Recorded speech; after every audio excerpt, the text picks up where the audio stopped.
देख रहे हैं सौराष्ट्र समाचार ब्यूरो न्यूज। उल्हासनगर के मध्यवर्ती अस्पताल का पुनर्विकास ठाणे जिला सिविल अस्पताल की तर्ज पर किया जाएगा।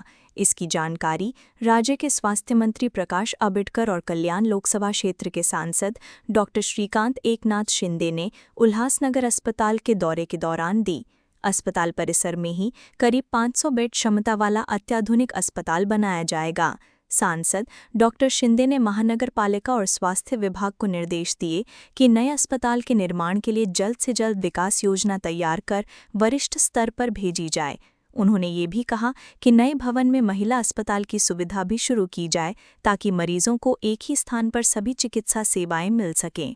स्वास्थ्य मंत्री प्रकाश आंबेडकर और सांसद डॉक्टर श्रीकांत शिंदे ने उल्हासनगर की स्वास्थ्य सुविधाओं की समीक्षा की। इस दौरान उन्होंने मध्यवर्ती अस्पताल का निरीक्षण कर विभिन्न विभागों और सुविधाओं का जायजा लिया। निरीक्षण के दौरान सामने आई कमियों को तत्काल दूर करने के निर्देश अधिकारियों को दिए गए। सांसद डॉक्टर शिंदे ने कहा कि अस्पताल का पूरा ऑडिट कराया जाएगा और आवश्यक सुविधाओं के लिए पर्याप्त निधि उपलब्ध कराई जाएगी। उन्होंने बताया कि अस्पताल में अत्याधुनिक क्रिटिकल केयर यूनिट का काम भी जारी है और भविष्य में मेडिकल शिक्षा, अस्पतालों की संख्या तथा बेड क्षमता बढ़ाने पर विशेष ध्यान दिया जाएगा। इस अवसर पर कामगार अस्पताल की नई इमारत का भी निरीक्षण किया गया। फिलहाल इसकी क्षमता 100 बेड की है, जिसे बढ़ाकर 250 से 300 बेड करने की योजना बनाई जा रही है। इसके लिए भवन पर एक अतिरिक्त मंजिल बनाने के निर्देश दिए गए हैं। अगले 6 महीनों में यह अस्पताल नागरिकों की सेवा के लिए शुरू हो जाएगा। यहाँ महात्मा फुले जन आरोग्य योजना और आयुष्मान भारत योजना के तहत गरीब मरीजों को मुफ्त और बेहतर स्वास्थ्य सेवाएं उपलब्ध कराई जाएंगी। साथ ही MRI, CT स्कैन और कैथ लैब जैसी आधुनिक सुविधाएं भी शुरू की जाएंगी। दौरे के दौरान स्वास्थ्य मंत्री और सांसद ने महानगर पालिका द्वारा बनाए गए अग्निशमन केंद्र, 3 स्कूलों और एक अध्ययन कक्ष का भी उद्घाटन किया। सुविधांसाठी सातत्यानं आदरणीय खासदार डॉक्टर श्रीकांत शिंदे साहेबांच्या सूचना होत्या आणि त्याचबरोबर सन्माननीय आमदार महोदयांची सातत्यानं मागणी होती। त्यामुळे या दोन्ही आरोग्य विभागाच्या सगळ्या यंत्रणांना आम्ही सगळ्यांनी संयुक्त भेट दिली। या भेटीच्या दरम्यान ज्या पद्धतीने उल्हास महानगरपालिकेच्या परिसरामध्ये असणारं आमचं सार्वजनिक आरोग्य विभागाचं हॉस्पिटल जे 200 बेडचं आहे त्याला अधिक चांगल्या पद्धतीने स्ट्रेंथनिंग करणं हे आवश्यक आहे। पेशंटचा फ्लो प्रचंड आहे, पण साहजिकच पेशंटच्या फ्लो प्रमाणे राईट रिझल्ट द्यायला पाहिजे, त्यासाठीचा निर्णय आणि त्याबद्दलची एक व्यापक चर्चा आज झाली की ज्याच्या माध्यमातून ज्या काही त्याच्यामधल्या उणीवा आहेत, ज्या कागदोपत्री पूर्तता करायची आहे त्या सगळ्या पूर्तता करून पुढच्या टप्प्यामध्ये उल्हासनगरचं हॉस्पिटल स्ट्रेंथनिंग करणं आणि 200च्या अगेन्स्ट 500 बेड पर्यंत हॉस्पिटल करण्याबद्दल सुद्धा आजच्या बैठकीच्या निमित्तानं आम्ही सगळ्याच मंडळींनी एक निर्णय घेतलेला आहे। त्याचबरोबर ज्या ESICच्या हॉस्पिटलमध्ये आपण आलो ते हॉस्पिटल सुद्धा अतिशय प्रशस्त आणि भविष्य काळामध्ये या उल्हासनगर परिसरातल्या सर्व एका बाजूला कामगार क्षेत्रात काम करणाऱ्या IPLसाठी आणि त्याच्याबरोबर महात्मा फुले आणि आयुष्यमान भारत योजना ही एक शासनाची महत्वाकांक्षी योजना आहे, त्याच्या माध्यमातून सामान्य नागरिकांच्यासाठी सुद्धा हे हॉस्पिटल उपलब्ध होणार आहे।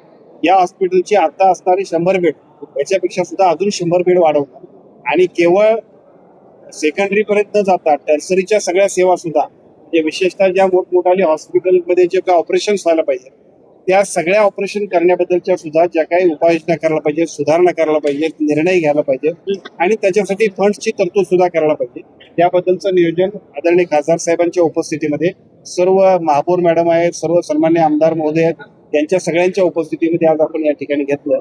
थोडक्यात उल्हासनगर महानगरपालिकेच्या परिसरात असणाऱ्या 2 मोठ्या हॉस्पिटल आणि त्याच्याबरोबर पलीकडच्या डॉक्टर बालाजी केलीकरांकडे असणारं छाया हॉस्पिटल असेल किंवा पलीकडच्या बाजूला असणारं मल्टी स्पेशालिटी हॉस्पिटल 200 बेडचं ऑलरेडी चालू आहे। 200 बेडचं मॅटर्निटी की ज्याच्यामधल्या सुविधांबद्दल सुद्धा बऱ्याचशा लोकांच्या नागरिकांच्या तक्रारी होत्या, त्या सगळ्या सुविधा सुद्धा अधिक चांगल्या पद्धतीनं एका बाजूला राज्य सरकारच्या निधीतून, दुसऱ्या बाजूला DPDCतून आणि वेगळ्या पद्धतीच्या माध्यमातून सुद्धा आपण उपलब्ध करून देणार।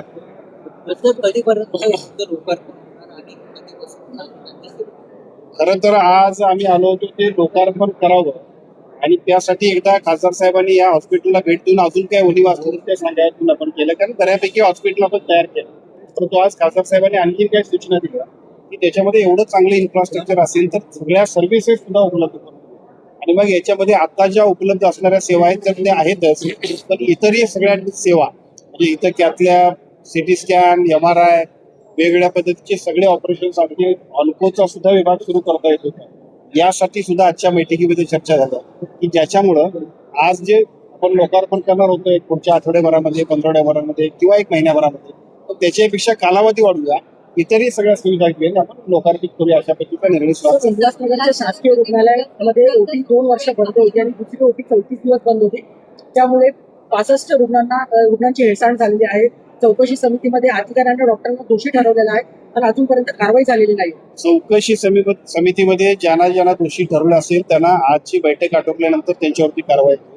कारण सार्वजनिक आरोग्य विभागाच्या सगळ्या यंत्रणा या लोकांसाठी आहे, आमच्या सोयीसाठी नाही तर समाजाच्या सोयीसाठी आहे. त्यामुळे याच्यामध्ये जे दोषी असतील त्यांच्यावरती तात्काळ कारवाई होईल. पण आजच्या बैठकीमध्ये हेही सांगितलं आहे, एका बाजूला इन्फ्रास्ट्रक्चर डेव्हलपमेंट बरोबर अंतर्गत कामकाज, म्हणजे बऱ्याच वेळा अशा तक्रारी असतात की आपण सगळेजण बघतोय तेवढा इन्फ्रास्ट्रक्चर नाही, अमुक नाही, तमुक नाही, पण जे उपलब्ध आहे त्याच्यामध्ये किती चांगलं काम करतोय यासाठी सुद्धा आमच्या सर्व डॉक्टर्सना सूचना दिल्या. आणि मला असं वाटतं की यानंतर 1 महिन्याभरामध्ये परत आदरणीय खासदार साहेबांच्या सुविधा. सर्वप्रथम आरोग्य मंत्र्यांचं धन्यवाद व्यक्त करतो की आज त्यांनी वेळात वेळ काढून या ESIC हॉस्पिटल त्याचबरोबर सेंट्रल हॉस्पिटलला व्हिजिट दिली आणि सेंट्रल हॉस्पिटल कशा प्रकारे अजून ऑग्युमेंट करू शकतो, त्याची सुविधा सेवा जी आहे ती अजून कशा प्रकारे वाढवू शकतो. आणि ESIC आपण प्रश्न विचारला की कधी त्याचं उद्घाटन आहे. मला वाटतं आता या उल्हासनगरमध्ये महानगरपालिकेचं एक 200 बेडचं हॉस्पिटल ऑलरेडी सुरू आहे. तिथे लोकांना चांगली सुविधा मिळते. आत्तापर्यंत म्हणजे आता आम्हाला प्रेझेंटेशनमध्ये कळालं की आत्तापर्यंत तर हजारो ऑपरेशन्स, मला वाटतं 6 ते 8 हजार ऑपरेशन्स जे आहेत हे जेव्हापासून हे सुरू झालं आहे महानगरपालिकेचं हॉस्पिटल तेव्हापासून झालेलं, त्याच्यामध्ये सगळे मेजर मायनर सगळे ऑपरेशन असतील, न्यूरोचे असतील, ऑन्कोचे असतील, ऑर्थोचे असतील, सगळे ऑपरेशन जे आहेत त्या ठिकाणी झाले. तर त्याच्यामुळे एक मोठा दिलासा जो आहे तो उल्हासनगर वासियांना मिळाला. त्याचबरोबर आता हे ESIC हॉस्पिटल आहे आणि त्याचबरोबर आम्ही सेंट्रल हॉस्पिटलची पण पाहणी केली. या सेंट्रल हॉस्पिटलमध्ये देखील सुविधा जी आहे ही लोक डॉक्टर जे त्या ठिकाणी देत आहेत त्याच्यामध्ये अजून कशा प्रकारे सुविधा वाढू शकतो. आणि त्याचबरोबर ते सेंट्रल हॉस्पिटल जे 200 बेडचं आहे ते येणाऱ्या काळामध्ये 400 किंवा 500 बेडचं कशा प्रकारे बनवता येईल याच्यावरती चर्चा झाली.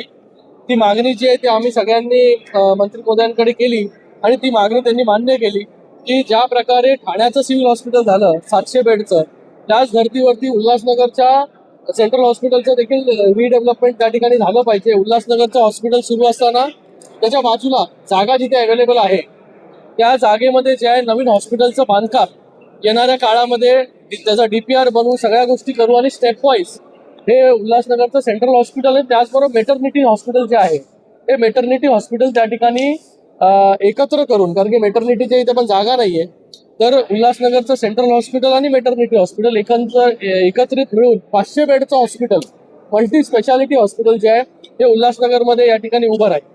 त्यानंतर आता ESIC मध्ये आपण या ESIC देखील केंद्राकडून मंजूर झाले पैसे यायला आणि आज हे ESIC हॉस्पिटल इकडे उभं राहिलं.